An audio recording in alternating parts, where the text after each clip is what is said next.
ara ulama fi din wal haya don ma akilna din la haniya wa kana madiya tabulu nyuma ka ka fanga kene asigira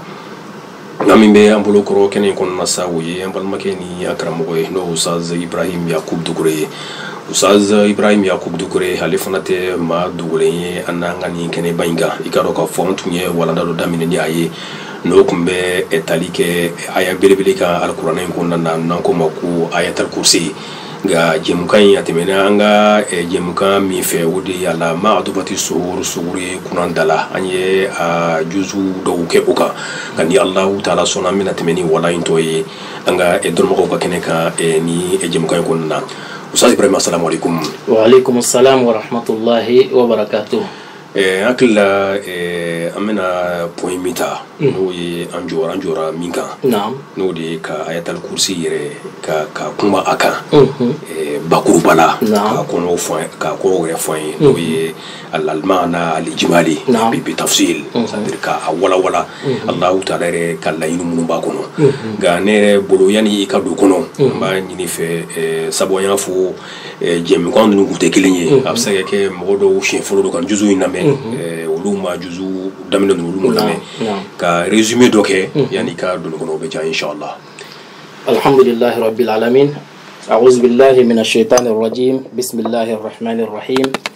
Wa salatullahi arrahman wa salamuhu salam ala an-nabiy Muhammad wa ala ali baytihi al-atahari wa sahbihi al-abrar. Rabbi shrah li sadri wa yassir li amri wahlul 'uqdatam min lisani yafqahu qawli ووفقني للصواب إنك أنت الهادي إلى صراط المستقيم يا الله يا رب العالمين إياك نعبد وإياك نستعين. السلام عليكم ورحمة الله. وعليكم السلام. الحمد لله. الأستاذ موسى باباye ينقال كمين أنو دي آية الكرسي أني سيغو كالا كتمي hakila nimekanga sigi sabana yi ala sigi kun folo an kumana ayatul kursi yere munde do ayatul kursi a bonya ye juma ye bonya juma de bala alakram Muhammad sallallahu alaihi wasallam ay juma de fo munu ba bonya yira o ko fa andana kuma ayatul kursi nafa juma de bala adama dini kan nyana maya kono nafa juma de bala adama dini malahara anyanda do nunu bela jelena bibike sigi sabana yi ola an kun jora ina fi ya fo cogo mi ayatul kursi ani a korofo ka damna damne fuka ta laban makan amata kelen naam bitabina ke jume o de al-sharh al-ijmali li ayatul kursi ma at-tafasil ayatul kursi ka damna ka ta salaba ma ka explication mi ni wala li babe soro ko kono alhamdulillah iko ka muqaddima min ke no de ka kuma nyabla min ke ayatul kursi kan ambalma fefebe kan lame chefara muso kan ayatul kursi bonya dogolente mala bela jelimba kalama karamo be tlen ka kuma akan shu ani tle bonya munu ayatul kursi la ka bon fuka damateme hal kadam alakram Muhammad sallallahu alaihi wasallam aya yira ka fo ma wo mani edebe ayatul kursi kala seli wati bela jelin kofe iye fajiri seli iklala iba kala ni duskun sanuma kashin alama sel fana kofe iba kala lansara kofe iba kala fitiri kofe iba kala safu kofe iba kala ni duskun sanu kashin alama iba korodon ika do ka fone mawma ni sara o kande ko ika do ka bo foite ini aljanna doni che na make sayay saya de ka gele fatula bi iznillahi ika do ka fo be do aljanna ko ni yera don kanga slame bebo alni ya kala ikasili nunu ko fe même marratan wahidatan hal chien kelim pedron akala sel wati be ko fe kira ka kuma de do hadisa sanu do akala ni dengani yayi alakara Muhammad sallallahu alaihi wasallam ka kuma kan jiyelen de do ka fo mawma ni de ka baraka atul kursi kala sel wati bela jelin ko fe itara fati o kan ika do ka fo foitina aljanna doni che fo saya. Donc là ni yere kan ka slame bebo ayatul kursi ko la hal na dana mo bebo parce que bela jele mesrata sumanye ma beti mashi so dugol kam mi ma fo ka te srata sumanye hal dunya tasmanye fla ni tega do ala kabako do mate la harata larata du dunya ta te suma akor hal miskala zarrati la a faria dienta te suma akor donc là ni re kan slame bela jele mbo fo ka ta se ayatul kursi amba kalan kan yere tangana ye ayatul kursi nambe dashu fe amba kalan yasa ala kan tanga kata se dugu jelima mun kama ika don ka fo ala karama sallallahu alaihi wasallam kun kera n'a bɛ da su fɛ a bɛ kul huwallahu kul a'udhu birabbin nas kul bil falaq a bɛ ninnu kalan a b'a to a tɛgɛ la a b'a mu a fari la a tɛgɛ bɛ fari yɔrɔ minnu sɔrɔ mun kama tangana o la e min ye hakilima ye kira tun bɛ ninnu sura ninnu minnu kalan yasa tangana kama i ka dɔn k'a fɔ kira kumana sura wɛrɛ fana kan min ye tangana belebele ye o ye jumɛn ye o ye ayatul kursi ye donc i t'o fara i ta kan su fɛ n'i bɛ da n'i ye kul huwallahu kalan ka kul a'udhu birabbin nas kalan kul a'udhu birabbil falaq k'o kalan i bɛ ayatul kursi fana kalan i b'a tu i tɛgɛ la i b'a mu i tɛgɛ bɛ fari min sɔrɔ i bɛ da ka sunɔgɔ e maa o maa n'i sera k'o kɛ i k'a dɔn k'a fɔ i bɛ hɛrɛzo de kɔnɔ i bɛ tangana de kɔnɔ fo ka taa se dugusɛjɛli ma sitanɛ jugu min bɛ yaala su kɔnɔ ka adamadenw tɔɔrɔ n'a fanba ye musolakaw ye i k'a dɔn k'a fɔ i n'a si tɛ ɲɔgɔn ye. mais Ustaz Ibrahim par exemple n'i ye mɔgɔkɔrɔbaw ye i b'a sɔrɔ an ka denbayaw kɔnɔna sisan peut-être fa ni ba bɛ yen olu sera ka nin dosi mais denmisɛnninw fana b'an bolo mais olu ta pour que i k'olu fana bila ala ka tanga kɔnɔ i bɛ se ka mun kɛ o fana niveau la ni ayatul kursi ye. I b'a kalan i b'a kalan i yɛrɛ b'a kalan k'o ma susa n'a ye i b'a kalan i b'o ma susa n'a ye o bɛ bɛn sariya yɛrɛ la. ala karama sallallahu a kun bɛ dumuni nin kan mais a bɛ fatu bana min na kumana min na bana gɛlɛyala a ma ni a dara bana gɛlɛyala hali ni kalanu ka gɛlɛya ma n ka kun bɛ an ba Aisha bila o b'a kalan ala kira b'a fɔ n'a y'a kalan a b'a mu ala kira fari la ala karama sallallahu mais o ye kul huwallahu kul a'udhu birabbin nasi kul a'udhu birabbil falaq o de nana hadisaw la ka caya mais an ko an ka maa o maa ni adamaden kuma kun ye mun ye ka hakiliw lakunu kira kumana ayatul kursi bonya kan kuranɛ kumana a bonya kan ko sayyidatu ayil quran kuranɛ aya bɛɛ la belebele don a b'a adamaden tanga donc i b'o fara i ta kan n'i bɛ da i b'a kalan i b'a tu i b'a mu i yɛrɛ la ni denw bɛ yen i b'a kalan i b'a tu la i bɛ se k'a kalan ji la i b'a di denmisɛnninw ma o b'a min i bɛ se k'a kalan ji la i b'a di denmisɛnninw ma o b'a ko o n'a ɲɔgɔn kira ka sahaba dɔ tun bɛ yen ala kira ye duwawu dɔ fɔ duwawul faza min bɛ siranya bɔ ni den bɛ siran jatigɛ nin fɛ min b'a bɔ den na donc kira y'a jira k'a fɔ aw bɛ se ka a b'o duwawu kalan a bɛ siranya bɔ denmisɛnnin na a bɛ denmisɛnninw kalan o b'a kalan mais den dɔ tun bɛ yen o den ale ma se ka duwawu in durusi fewu sahaba ye ko bɛɛ kɛ a ma se a ye mun kɛ a y'a sɛbɛn k'a gulon den na sahaba o y'a sɛbɛn k'a gulon den na yasa jatigɛw ni fɛnw ka ban den na yɔrɔ min yɔrɔ o kɔni kalanden kɔni ka a to a la ou bien k'a mu a la maa tɛna kuma f'o la kɔni donc o bɛ bɛn basi foyi t'a la a Sheikh Ibn Taymiya n'u b'a fɔ a ma ko Sheikhul Islam ale y'a sabati a ka fatawa kɔnɔ al fatawa al kubra Ibn Taymiya ale y'a sabati ye k'a fɔ adamaden i bɛ se ka sɛbɛnni kɛ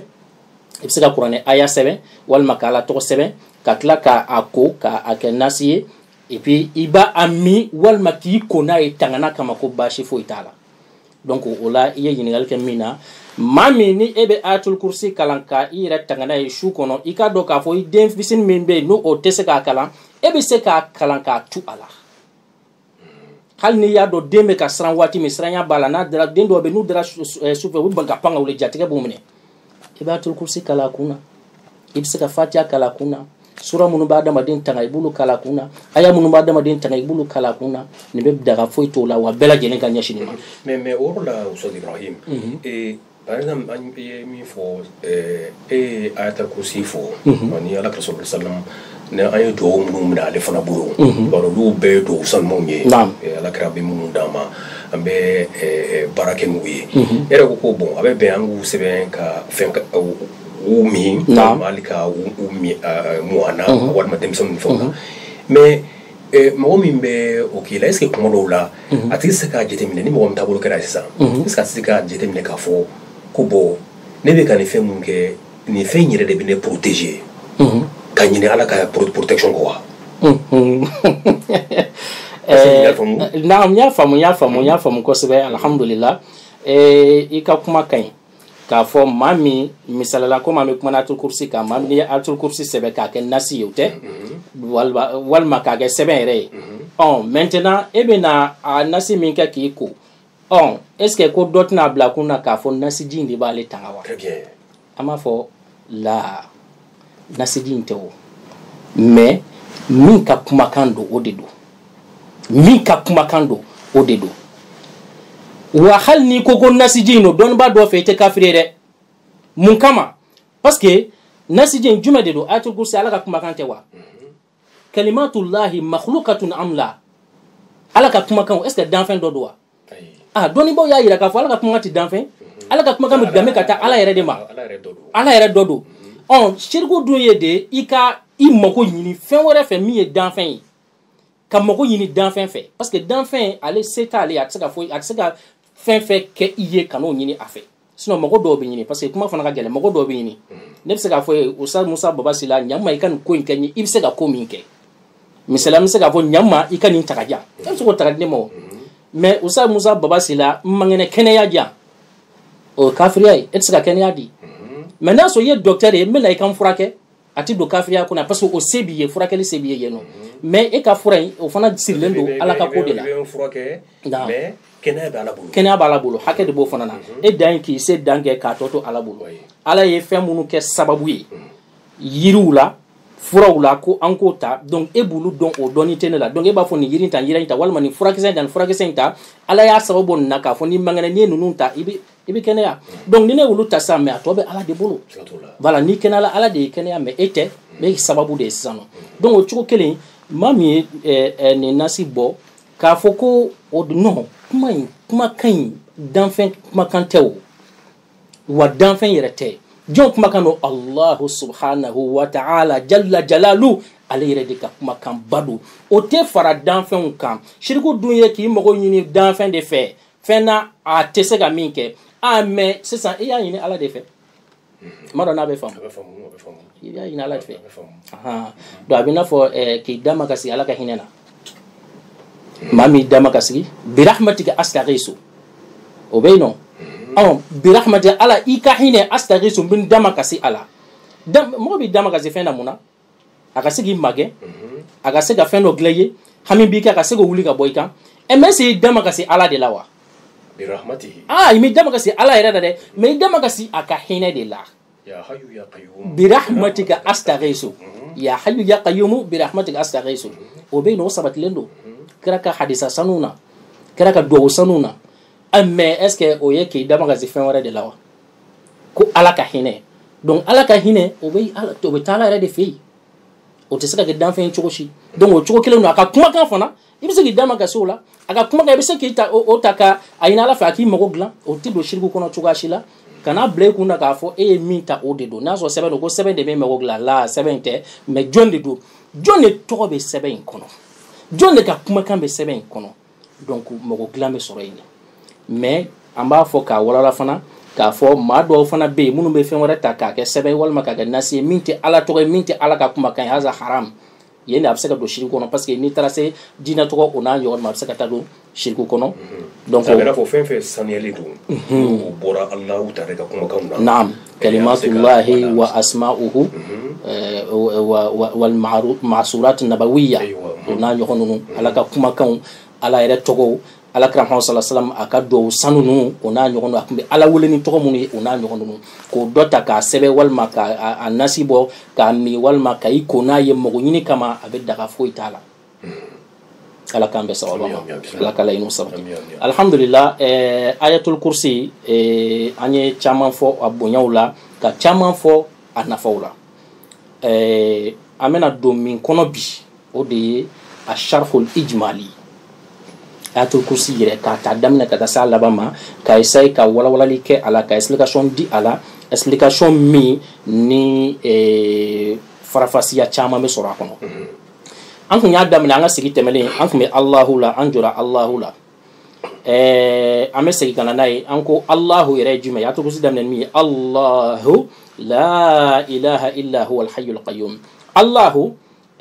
al-ismul alam الاسم العلم الخاص بالإله الحق تقوم منو كركلة نوني الله سبحانه وتعالى رجعتي كلمة تقوم من تعالى الكلمة نيجو الله درن يشنا على كلمة دي بالله دي تقوم فنا تقومي الجامع لجميع معاني صفات الله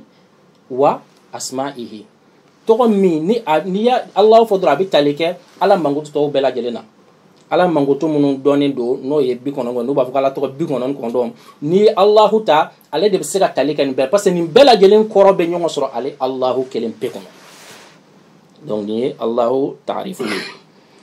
Cheikh bɛ min kan alhamdulillah an y'o tarifu di ka tɛmɛ nin ye dɔrɔn ka mɔgɔw hakili lajigi a yɔrɔ la an kun jɔra jumɛn an bɛ Allahu la halisa an ko Allahu huwa al-ismu allazi ma zukira fi qalilin illa katharahu ayatul kursi daminɛ n'o tɔgɔba min n'o ye Allahu ye o tɔgɔba in mun de don ko al-ismu allazi ma zukira fi qalilin ko tɔgɔ min na a tɛ fɔ fɛn fitinin na fiyewu illa katharahu fa ka caya de fa ka caya o bɛ mun yira o bɛ fɔ barika de b'a la wala inda khawfin illa azalahu wa kumana mina saraya b'i la jatigɛ ko b'i la ko dɔ bɛ ka na i ma ko min e jatigɛ fɛn dɔ kan ka e sɔrɔ fɛn dɔ kun b'i kan i siralen don a ɲɛ i jatigɛ walima i sɔrɔ ka ban i jatigɛlen don han o kuma tɔgɔ min ni i b'i da makaso la i b'a wele k'i ɲɛsin a ma Allahu ni y'i da makaso la i t'i da makasi a la fiyewu fo siranya ko min b'i kan jatigɛ ko min b'i ka gɛlɛya ko min b'i ka fa k'a ta k'a bɔ i kan ni de Allahu ye wala inda karbin illa kashafahu wa tɔgɔ min de don kumana min na adamadennin ko dɔ y'i sɔrɔ min ye degun ye a ko y'i sɛgɛn kosɛbɛ tɔgɔ min ni i b'i da makasi a la n'a b'o degun ta ka bɔ i kan i n'a fɔ bana b'i la bana min ni bana in kɛlen don k'i tɔɔrɔ kosɛbɛ bana b'i la bana min n'a bɛ k'i sɛgɛn bana b'i la bana min n'a bɛ k'i jɔrɔ bana b'i la bana min n'a bɛ k'i hami i b'i da makasi tɔgɔ min na n'o de ye Allahu ye n'i y'i da makasi ale la dɔrɔn a bɛ o mago gɛlɛn in ta k'a bɔ i kan. mais k'i da makasi la cogo di a zikiru kɛli wa. ka zikiru kɛ k'a wele n'a tɔgɔ Allahu ye. ka wele n'a ye. naam ala yɛrɛ b'a fɔ qul ud'u Allaha aw ud'u Rahman qul ud'u Allaha a ye n wele ni Allahu ye ala yɛrɛ ka kumakan don a ye n wele ni n tɔgɔ Allahu ye n ye tɔgɔ min da n yɛrɛ la a ye n wele ni o ye aw ud'u Rahman walima a ka n wele ni n tɔgɔ Ar-Rahman ye n'o ye hinɛ masa ye ko an mana tɔgɔ fɛn fɛn ta ale tɔgɔ sanu ninnu na k'ale wele n'a ye k'a dɔn k'a fɔ nin bɛɛ y'ale tɔgɔ sanu ye wa i mana nin fɛn fɛn ta i ɲɛsinna ale ala kelen pe de ma. falahul asmaul husna tɔgɔ ɲumanw bɛ ale ala de la tɔgɔ ɲumanw dafalenw bɛ ale ala de la i k'a dɔn k'a fɔ Allahu n'i y'a ta dɔrɔn i sinna ala yɛrɛ de ma i bɛ ala wele n'a ye ni mɔgɔ gɛlɛn b'i la i bɛ ala wele n'a ye ni gɛlɛya ko b'i kan i bɛ ala wele n'a ye ni bana jugu b'i kan i bɛ ala wele n'a ye n'a sɔrɔ siranya ko bɛ i kan i t'a fɛ a siran in k'i sɔrɔ ala wele n'a tɔgɔ Allahu ye kɔrɔ ye di fɛn tɔw bɛɛ to yen jow to yen kɛrɛfɛbila ninnu to yen danfɛn bɛɛ to yen ɲɛsin jɔn ma masaba ala. i n'a fɔ ni degun bɛ yen e k'a fɔ i n'a fɔ ya Allah e ala min tɔgɔ nin ye. naam. kana ka tanzihu ka sanuya ka bɔ nɔgɔw la nɔgɔ bɛɛ lajɛlen ma naam ka sɔrɔ k'i ka ɲinifɛn d'a ma i b'a majamu k'a majamu na ani hakɛ min ka kan k'a ka bonya yira k'a ka kɔrɔta yira k'i ka dɛsɛ yira k'i ka fantanya yira k'i ka nagasiliya yira k'i ka jɔnniya yira Allah subhanahu wa ta'ala ɲɛkɔrɔ k'i da makasi ala n'a tɔgɔ ba Allahu ye walima tɔgɔ fɛn fɛn y'i diya tɔgɔ ninnu na sa k'i da makasi ala n'o ye i ka dɔn k'a fɔ gɛlɛya min bɛ k'a b'a wele. mais olu fɛn ninnu o bɛ dépend jɔn dɔw la ka se jɔn dɔ ma wa parce que a bɛ se ka kɛ e bɛ ala mankutu ni ala mankutu cogo dɔ ye ne b'a mankutu ni dɔ ye maa wɛrɛ b'a mankutu ni dɔ ye basi b'o la parce que ne bɛ fɛn dɔ fɔ ala ma c'est à dire hali n'o y'a sɔrɔ ni olu sɛbɛnnen tɛ k'a fɔ a ma n'a di sa a ma n'a di sa a ma na foyi la mais k'ala majamu i n'a fɔ an ka kuma dɔnnaw bɛ setigiw majamu fo bɛ damatɛmɛ a faamuna bon Allah subhanahu wa ta'ala masa ɲuman don masa min don a y'o de fɔ lahul asmaul husna tɔgɔ ɲumanw b'ale de la tɔgɔw ka ca donc tɔgɔ min y'i diya o ta mais maa min ka kegun ni i bɛ sɛkɛrɛw dɔɔni kalama a la i bɛ jija munasaba ka kɛ i ka tɔgɔ ani ka ɲinifɛn cɛ mɔgɔ min b'i la misalala i bɛna ala wele mɔgɔ min na n'a sɔrɔ bana de b'e la kɛnɛya masa i kan ka wele n'o de ye n'a y'a sɔrɔ bana de y'i ka kɛnɛya de y'i ka ɲinifɛn voilà kɛnɛya de y'i ka ɲinifɛn a ka kɛnɛya d'i ma a shafi n'a y'a sɔrɔ garisɛgɛ ko de b'e la i k'a wele ni garisɛgɛ masa ye sɔnni masa ye al-wahabu ar-razaku al-fatahu i bɛ se ka wele nin bɛɛ lajɛlen ye donc o n'a ɲɔgɔn ka taa n'a y'a sɔrɔ ni e bɛ fɛ i ka tanga di ere bolo ko do kelen do min kelen do ka geleya do ka ko la ere bolo siri ubi ka ona ɲɔgɔn nunu donc i b'a wele jume kisi masa siri fonini ni ona ɲɔgɔn nunu kisi masa tangani masa assalam al hafiz ona ɲɔgɔn nunu inshallah Ustaz Ibrahim wati chogo kama ni Allah ta'ala sona ni flash d'information bana inshallah yo so anga ni kelen kan ni sangaina inshallah ina fo nya yara de majokulla ambeka kwa ngona minga ni wati na Saudi atal kursi anye sigi da flake aka ina fo Ustaz Ibrahim fo chogo mina sigi da kelen ina fo sigi da folo anyu ke alamat wati so ka sigi da kelen fana ke ya me sabana nabi inshallah ta'ala ani Ustaz Ibrahim Yakub Dukure ambalma assalamu alaikum wa rahmatullahi ta'ala barakatuh ala sisa usugulen ba uka radio man radio shende ni modu ba ko ne ka fo mi septembre ko ya lekle tan bi samba fla ni samba ko wati kelina mi safari nan kuma ko do makono alekle sa bi samba kelen san kemena ni sambina ni san saba ala ka rasulullah sallallahu boli makani kata madina ina fo obodo chukumina mami me ambulo koro fe shende lan sanga ina sawi ambal ken yankara mo no Ibrahim Yakub Dukure ni wala ngere la jasabi kam no fen kon na saudi ayatul kursi Ustaz Dukure antu ye nyingali minkila ni ka ko jabita ama ina fo nya fo chugumina ngo ali na amaye sebe feuna ina fo yere mu fo ala kra ka kuma kan tadira al kalimat wal aqwal al ma'thura min rasulillahi sallallahu alaihi wasallam anni amakuye ebseka ala majamu ni ka majamu kai nebseka majamu madu jekite fana ebseka majamu la ka majamu kai bon est-ce que bashi bola pour kan bela jilinga ala sowa alhamdulillah rabbil alamin al ustaz Musa Babasila ye yingal mi ke anafaka bon inafi ya fo chogomi ala wele chogo kacha wa ala wele baw kacha mashita dadoni ala irete ala be ka wele dugolo fambe yandonte mawbe ka ala wele Makka sisa ube ka wele Madina ube ka wele Farafina ya ube ka wele Asie jamana Europe jamana bien fam bela jeli mawbu tege wele ube ala wele bebe ki tanyina fe bebe ki mako yina fe wani bela jelen fana be ka wele na wele chogo de ye ibita so wele chogo nunu folen do nyongo donc kumala suruna ala wele chogo be no ala wele chogo mi ni ibe ala wele ni aye me ika jija ibe fe ala wele ni togo ye ibe ala wele ni wele chogo ibe ala majamu ni ye ika jija aka sura aka ke fe mi ni sharia be jonta okora di ika jija ibe ka ala wele ni togo mi de est-ce que ala togo yere do wa fo doni ga kila de parce que c'est ala wele Allahu togo sanu nunu donné no asmaul husna donné no togo bi konon kondom kan nu dota bashi fo itula mais ibi koroshi chogo ala wele chogo la chogo mi ni ibi ta soro kuma kan do kuma kan mi ere ta korodon ita boyoro don ka fo kibi ala kibo ta ala wele no yi i koroshi ola parce que o chaman de be ibi ta soro fen wore togo be bolo mini ala ere togo tikelenye c'est comme si be fe gashin ala ma mais fen wore de togo bi bolo donc iba ka fo problème be don i ka barala donc no te ala wele chuga adama don be ka ala wele fambe du kolokan donc a bebe ka ala kele de wele wa iba soro a bela jelen be ka ala wele togo de fana togo mi a famba o tikelenye parce que togo kacha ala la togo nyom be ale ala de la donc la alhamdulillah nyini fen kelen o Allah de saraw be chaya katama o be famu abina vo misri wal masijo yere kono sisano o on nana sijo kono ya mais est ce que an nana sara kelen fe wa e ka quartier be roman ne be quartier mina kelente ne be mayambugo ne be nan mayambugo sara kana o artem na ka se sijo le ya o mais e be quartier mina ifana boni ka sara kana o ne be quartier mina technicien be quartier mina o fana ba nana ka sara sara ma ke kelenye mais anga layini kunye jume o sijo ne o artem na an be nana nyogon soro ya donc la chogo kelen ka sara takata alama abise ka chaya mais la yini jume o Allah subhanahu wa ta'ala de burgi ya kuma rason jila awre bu fanyi aka kuma kan rula ka fala ka sallallahu alaihi wasallam ko asilime misiri gono ayai cherobe kasili chen ay sigi ay tayya kala ay salam bla kala kasilla ay tegejan akoko Allahumma inni as'aluka ya Allah الأحد الصمد الذي لم يلد ولم يولد ولم يكن له كفوا أحد أنت غفر لي ذنوبي إنك أنت الغفور الرحيم mais adisa fochugula au reba fochugumina c'est-à-dire ala kra manfayo mais ala kra mun bara kra krefra luko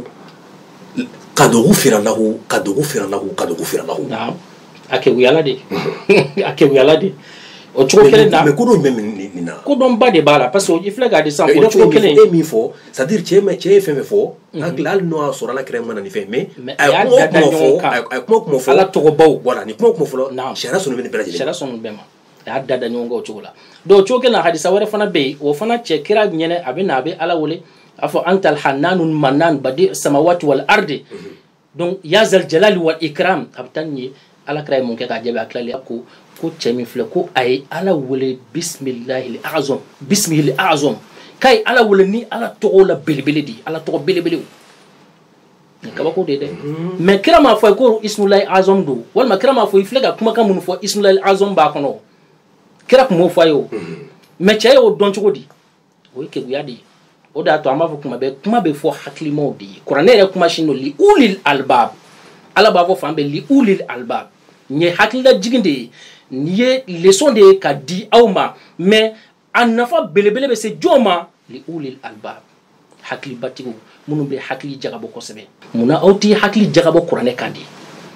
donc n'i hakili jagabɔ kuranɛ kan fɛn caman b'a kɔnɔ donc o cogo kelen ala kumana ala tɔgɔ kan kira kumana ala tɔgɔ kan i n'a fɔ ala yɛrɛ kumana a tɔgɔ kan donc cɛ ye o la belebele k'u de ta k'u tugu ɲɔgɔn kɔ ala wele n'o la belebele donc siga foyi t'a la ni i kɛgɛla n'i y'olu ta k'o fara ɲɔgɔn kan i k'a dɔn k'a fɔ o ye kɛlen k'ala wele n'a tɔgɔ la belebele ye wa i k'a dɔn k'a fɔ siga foyi t'a la ala b'i ka duwawu jaabi k'i ka ɲinifɛn d'i ma o kɔrɔ yafa kɛra cɛ ma i n'a fɔ mɔgɔ dɔ yafa kɛla ma i n'a fɔ u y'a fɔ cogo min alhamdulillah ala ka an bɛɛ sababa ma